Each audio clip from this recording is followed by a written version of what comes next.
At this time of year, the Jewish calendar begins to emphasize the overall theme that God is our rescuer, our deliverer, our redeemer, whichever term we prefer. The holiday of PURIM began this past Wednesday evening and concluded through the course of today. Now, the book of Esther gives us a historical background for these events. All of Israel, by the way, celebrated Purim Wednesday night and through Thursday evening, and Jerusalem celebrated it on Thursday evening through tonight. So today was Purim in Jerusalem, and appropriately we continue the celebration tonight. It's a festival commanded by the book of Esther, where it's written, "But the Jews who were at Shushan assembled together on the 13th day as well as on the 14th, and on the 15th day of the month they rested and made it a day of feasting and gladness." Now, the biblical holiday, frankly, is one of the strangest of all of our holidays. And if you know anything about the customs and the traditions of Purim, you understand that. And if you don't know anything about them, observe carefully tomorrow night. And it celebrates the victory of the Jewish people in the Persian Empire. The Persian Empire is where Iran is right now. So it celebrated the victory of our people in that empire over their enemies, the ones who wanted to annihilate them, just because they were Jews. The historical connections in this story are quite amazing. Haman, the prime minister of Persia, or Iran, was a direct descendant of Agag, the Amalekite king whom King Saul spared. And you read about that in the 3rd chapter of Esther. That event, the sparing of the Amalekite king by King Saul, is in 1 Samuel chapter 15, which happened to be last week's Haftorah text. Now, because of this action recorded in that text, King Saul lost his kingdom, and it was given to David.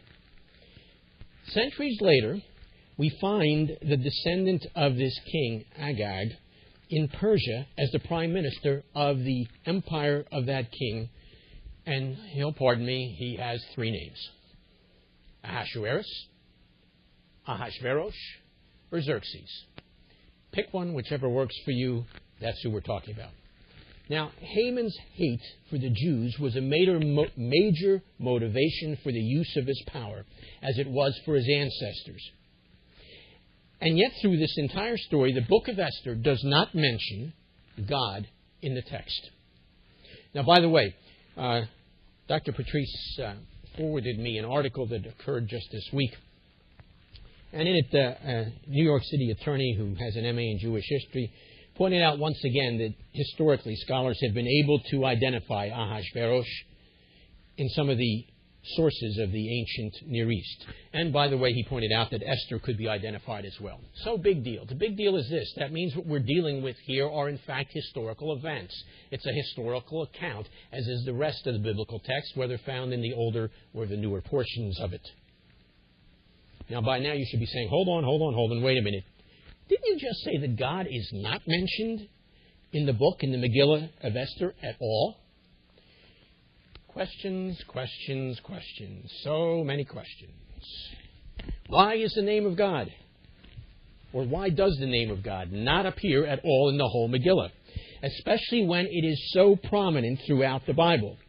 And why do we read this particular parsha, Ki Tisa, at this time of year? Is the incident of the golden calf the reason why God didn't show up to celebrate that first Purim? The golden calf, of course, takes place in this week's parsha. Like I said, so many questions. Oh, and then we have all those wonderful questions that Elijah raised concerning the whereabouts of the god Baal. Maybe he's taking a nap. Perhaps he went to the deli. Or as our translation so nicely said it, perhaps he's sitting on the toilet. Like I said, questions. Elijah had his own. And speaking of questions, so where in the world is Carmen Sandiego?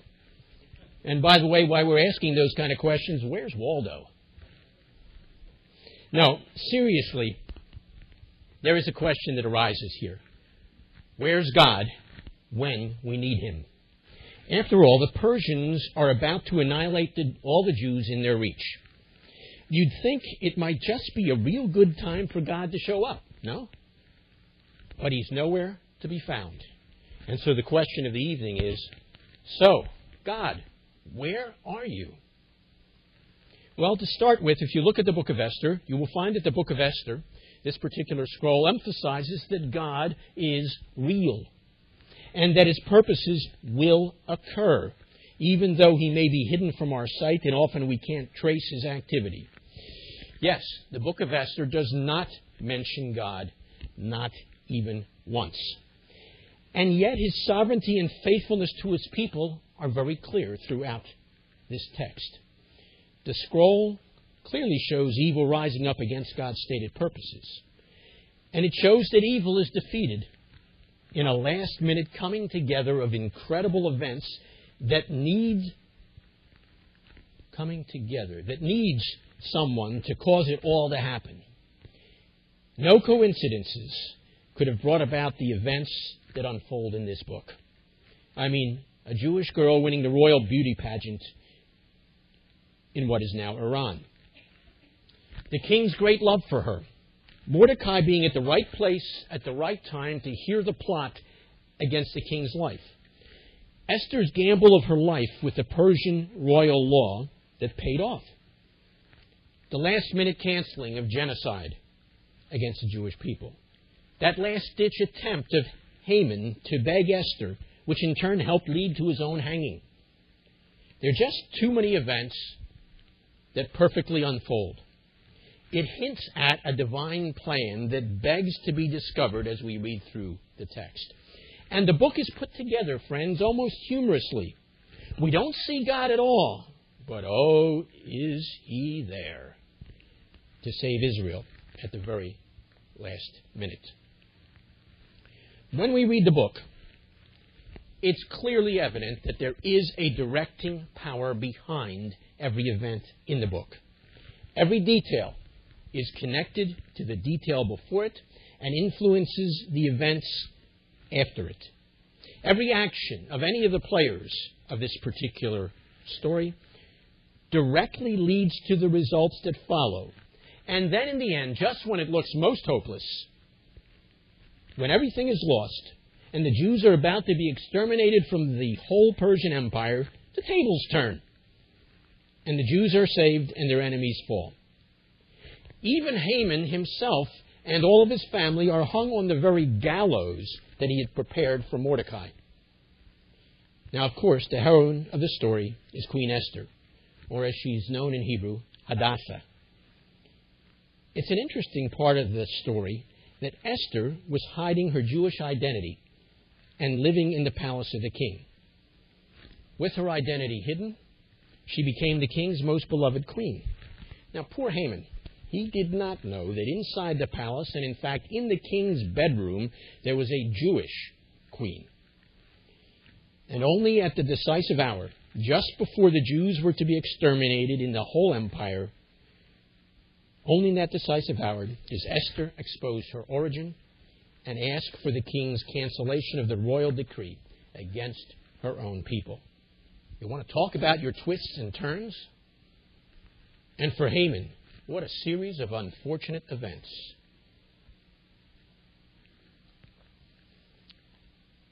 Jack was 72 years old. Jack loved to fish.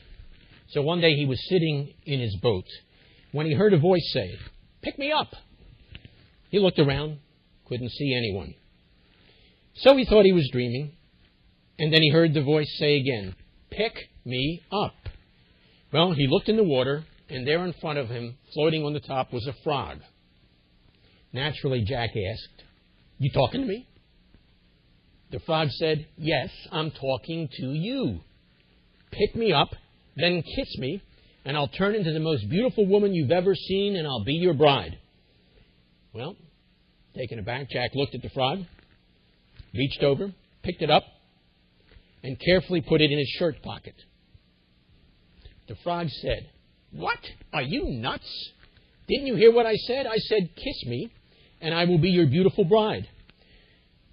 Jack opened his pocket, looked at the frog, and said, "Well, at my age, I'd rather have a talking frog." Hey, it's PURIM. There needs to be a real twist to the story. What did you expect? But, friends, there's also a twist in last week's Parsha. The Shabbat that precedes Purim, last week, is called Shabbat Zakor, the Sabbath of Remembrance. And on this Shabbat, there is an added closing or concluding reading to the Torah portion. It comes from Deuteronomy 25. And there's a different Haftorah reading because we are to recall the Torah command to blot out the memory of the Amalekites. You see, the sages of old saw a direct connection between the command to blot out the memory of Amalek, Deuteronomy 25, the closing passage from last week, the additional closing passage. They saw a direct connection between that command and Purim. Remember, Haman, the chief villain of the Purim story, is a descendant of Agag, as we saw in Esther 3. And we learned from the special Haftorah reading last week, 1 Samuel 15, that this Agag is King Agag, the king of the Amalekites during the reign of King Saul. Therefore, the rabbis instructed us to read this portion right before Purim, because Haman was an Amalekite, a descendant of King Agag. And, as our text shows us, Haman continued that same hatred against the Jewish people as his ancestors, the Amalekites, had.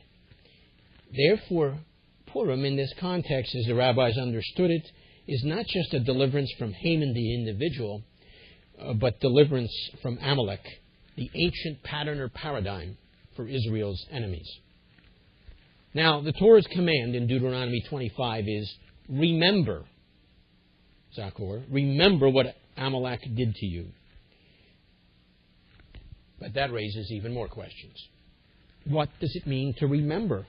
And besides that, how on earth am I supposed to remember something that happened thousands of years ago, let alone something that did not happen to me? It happened to someone else. And then how can you both remember and blot out the remembrance of Amalek?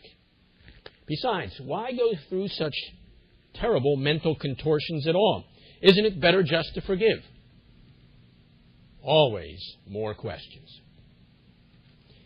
Amalek and Purim represent a clear biblical theme of sudden reversal. When God turns everything upside down, topsy-turvy, as this holiday is frequently described, or what we called it, no, what we didn't call it, what I reminded you that Tolkien called it, eucatastrophe. That sudden, unexpected turn of events. After all, with all this talk of wiping out the Amalekites and the threatened destruction of the Jewish people mentioned in the book of Esther, why do we celebrate? Isn't it better just to forget? Now, some people have suggested that the only difference between a tragedy and a comedy is the ending. The book of Esther is written in the classic style of a comedy. The whole tragedy is turned, literally, upside down. Haman is hanged on the enormous gallows he himself built. The Jewish people are saved from the Persians while thousands of Persians become Jews. And a Jewish girl becomes queen of what is now Iran. The irony of the book should be clearly evident. And yet the sages indicate that this is what it will be like with the coming of the Messiah. It will be a sudden reversal. And so they say, and I quote, when Mashiach comes, he will come in an instant, and things will be turned upside down in a second, just like Purim. Just like Purim, when, as the text says, their sorrow was turned into joy, and their mourning into a day, make that days of celebration. And by the way, speaking of sudden reversals and unexpected twists and turns, as Rabbi Dr. David Friedman said in his newsletter last week, because this is such an important event, and I quote, Dr. Patrice Fischer wrote a brilliant analysis of the book of Esther, comparing it to the closing sections of the book of John, describing just those twists and turns. If in the gospel, if you're interested in obtaining a copy, please contact Menorah Ministries at www.menorahministries.com. End quote. That wasn't a commercial. That was a quotation. The sudden reversal at the time of the Messiah. It is seen in the pages of Yochanan's Gospel. It reflects on what took place in Esther and is one of the lessons of Esther. So, that raises yet another question. Another question? Yeah, another question. So what are the lessons of Purim for us today? Let me suggest a handful. Some things to meditate about.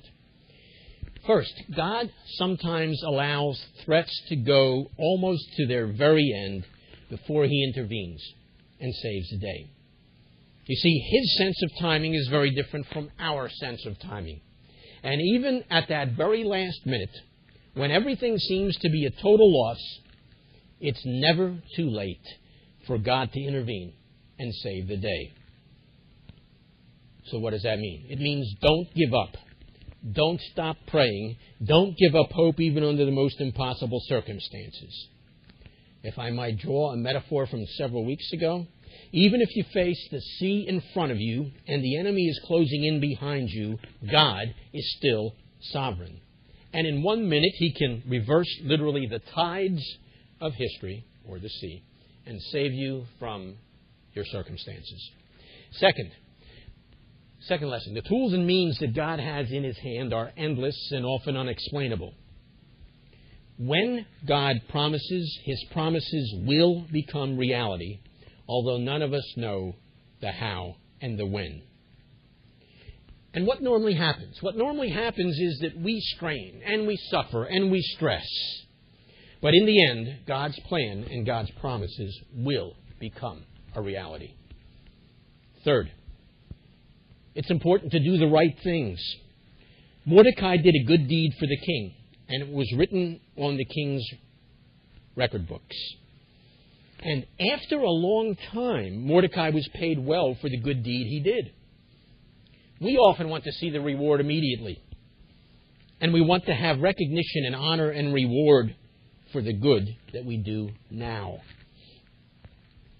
Perhaps it would be wise to realize that God is, after all, a just rewarder. Doing what's right is always right and good. And allowing God to keep the books is the way to make sure that we will receive the reward from Him.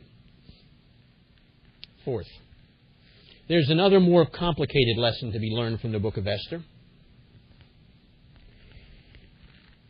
There may be times when what is done might seem wrong and even dishonest.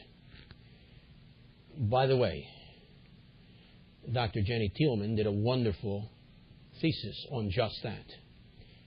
You can line up and get hers from her. So now that is a commercial. So you had a quotation and a commercial for additional readings. Anyhow, there are times when what is done might seem wrong and even dishonest. In our case, like when Mordecai teaches Esther to hide her identity as a Jew and then sends her to the palace of a pagan king. Look, let's be honest. Many people would probably criticize Mordecai and Esther for doing these things. But God used these very gray areas and turned them around. So, friends, we should be slow to judge the deeds of others and condemn people before we see the end results of their deeds. We often are too quick to judge others, especially when we don't know what is going on behind the scenes. Now, speaking of behind the scenes, God in the book of Esther is working behind the scenes. And we are actually watching from the balcony, so to speak. Which brings me back then to that original question concerning Esther. God, where are you? Well, as it turns out, the name of God does appear hidden in the book of Esther, as I've mentioned to you on other occasions. And in fact, Esther is related to the Hebrew term for hidden. The book tells us He's definitely there behind the scenes. You see, there are 5 places in the book where God's name appears acrostically. In 4 places, the word Yod-He-Vav-He, the holy name of God, is formed by 4 Hebrew letters appearing in 4 consecutive words. Another acrostic contains the phrase Eyeh. yet another name or description of God. All of this reminds us not only of what God said at the burning bush, because the name was emphasized to Moses when he had that job interview, but then the phrase from which a yeah is taken was repeated for him during that same scene, or perhaps his follow-up interview in chapter 6. It's the words are taken from the phrase that God gave to Moses at that burning bush, Exodus 3:12. I will go with you. And that becomes the basis for the name. That means the God who goes with us. Which is striking, given our parsha for this evening, which is connected to Purim as well. It's the story, at the end of it, it's the story when Moses goes up to the mountain because he had asked to see God face to face, and God had told him that won't happen. Because if it happens, you won't survive the event. Moses made that request after God told him in Exodus 33, verse 14, I will go with you, and I will grant you rest. And in response, Moses says, that's why I want to see you. It's the God who says at the end of the Torah itself, I will never leave you nor forsake you. That's what these names, or these acrostic forms of these names, remind us of, the God who goes with us. So these hidden references to God indicate that they just indicate God's secret activity. Let's leave it at that. And then each column in the Megillah, with the exception of the first, starts with the phrase in Hebrew, HaMelech. HaMelech. Now, if you haven't gotten this already in your Hebrew classes, I'm sure you'll get to it. HaMelech simply means the king. Now, who do we know is the king, or HaMelech? God, the one who's sovereign even though not seen. So even though there's no express reference to God in Esther, he is clearly and pervasively present. His absence, so to speak, tells us that he works even when he is not recognized. So through the natural course of events, God providentially preserves his people. He does it without a miraculous intervention or a big dramatic display. He works behind the scenes, quietly, without violating, how should I put it, human freedom of choice. And by the way, that forms part of the pattern for God working throughout history. And as such, perhaps, this is even hinted at by our parsha. Remember, as I suggested, Moses cannot see God face to face. In other words, God has to remain hidden, so to speak. And yet he gets a life-changing glimpse of God's reality, because when he comes down from the mountain, everyone can see that he was changed. And furthermore, it was at this time that God reveals what are called his 13 attributes or characteristics as a confirmation of his promise of continually going with his people in fulfillment of his name. I will go with you. You know the poem, but it's appropriate. It's perfect for this particular evening. One night, a man had a dream. He dreamed he was walking along the beach with the Lord. Across the sky flashed scenes from his life. For each scene, he noticed two sets of footprints in the sand, one belonging to him, the other to the Lord. When the last scene of his life flashed before him, he looked back at the footprints in the sand.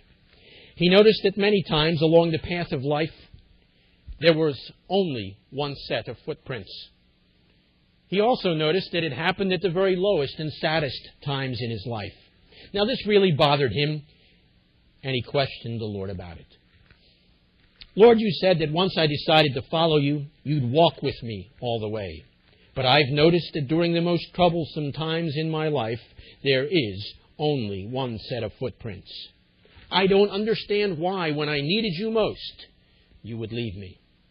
The Lord replied, my precious child, I love you and would never leave you. During your times of trial and suffering, when you see only one set of footprints, it was then I carried you. Even unseen, he is the God who always goes with his people. There's an implication for that. That may be stirring, that may be great, and it is all of that. And yes, we never walk alone. As people of faith, we believe, we know that our Lord is always with us. He promised that. Even in our most difficult hours, God is there to carry us through. But friends, and this is an appropriate message for Purim, many people suffer from poverty and hunger and need the support of caring friends who can help ease their burden. We are called to reach out and help our brothers and sisters in need so that they see many footprints in the sands of their lives and their journeys. Take the next minute or so for a time of reflection and response this evening.